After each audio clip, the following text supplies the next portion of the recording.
everyone, this is your educator Raisha Rashid and welcome to this session where we are going to learn that how you can speak English fluently. क्या हम 21 days में English बोल सकते हैं fluently? Yes, you can speak English fluently in just 21 days. अभी तक हम लोग जो है डरते हैं कि हम गलत मिस्टेक कर देंगे तो लोग हंसेंगे. Let them do for a while, let them do. But आप इंग्लिश बोलना तो सीख जाओगे ना, ठीक है. Don't worry about making mistakes because you will make a mistake. आप मिस्टेक करोगे ही करोगे. Be patient because this is not a one day process. This is not एक दिन में सोचो हम मास्टर बन जाएंगे तो it is not possible. You have to do this for 21 days and I assure you कि आप बोलने लगेंगे जो हम आपके सेशन में डिस्कस करने वाले हैं. इसके अलावा learn certain phrases that can be used in multiple situations. What you have to do, you have to learn certain phrases that you can use anytime, जो आप किसी भी वक्त यूज कर सकते हैं, किसी भी सिचुएशन में आप यूज कर सकते हैं. Talk slowly and carefully. आराम से बोलिए. ज़्यादा जल्दी बोलने की बिल्कुल भी आवश्यकता नहीं है. जल्दी बोलेंगे तो गलतियाँ ज़्यादा होंगी.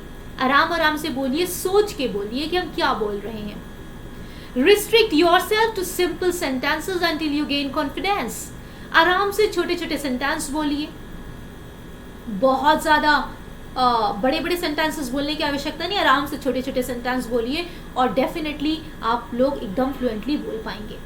बट अब करना क्या है मैम? ऐसा कोई तरीका बता दो, ऐसा कोई जादुई तरीका बता दो कि वो हम करना शुरू करें, just like a native speaker हम बोलने लगे. तो in this session I am going to tell you the easiest way of speaking in English. You don't need any partner. ऐसे तो आपको लगता है कि यार हमें अगर कोई मतलब ऑब्वियसली हमको पार्टनर चाहिए होगा जिससे हम बोलेंगे. No, you don't need any partner for a while. What I am going to discuss बहुत ज़्यादा आसान तरीका है और इसी से आप बस सीख सकते हो इंग्लिश बोलना. 3 steps you have to do. तो कौन से वो 3 steps है, चलो आओ देखते हैं. First thing is read, right and speak. क्या इन चीज़ों से क्या हम फ्लुएंट इंग्लिश बोल सकते हैं students? Yes you can. You have to read anything of your own choice. You can read anything of your choice, but I will personally suggest that you should read the newspaper. Because while reading newspaper, when you read newspaper, that will going to improve your GA and GS as well. That will going to benefit you in your exams. So you read that particular thing that will going to help you in your exams. Obviously, read newspaper. Whatever you have read in the newspaper, write in your own words. उसको क्या करना है? अपने शब्दों में लिखना है. English में ही लिखना है, हिंदी में नहीं लिखना है.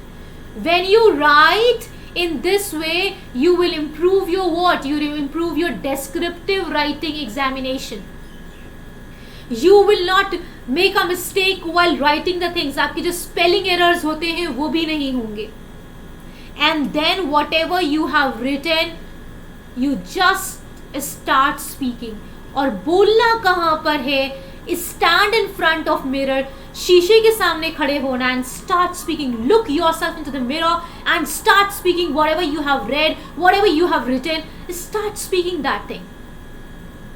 कुछ नहीं करना है. The easiest way है, सबसे आसान तरीका बता रही. तुम लोगों को लग रहा होगा क्या मैम वाकई हम इससे इंग्लिश बोल सकते हैं? क्वेश्चन आ रहा होगा. I assure you, डेली ये काम करना है आप लोगों को 1 hour.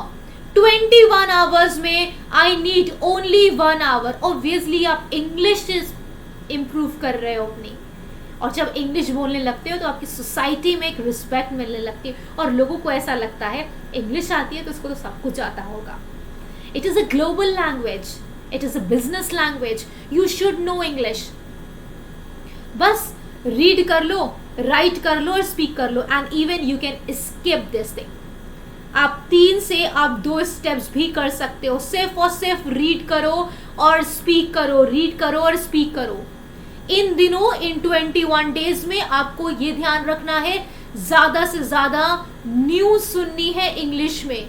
इंग्लिश मूवीज देखिए, इंग्लिश नॉवेल्स पढ़िए, ठीक है.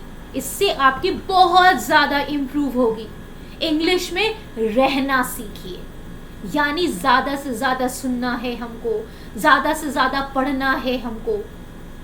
इंग्लिश में रहने लगोगे ना, इंग्लिश में ही सोचो, talk to yourself in English, ये काम करना शुरू कर दिया।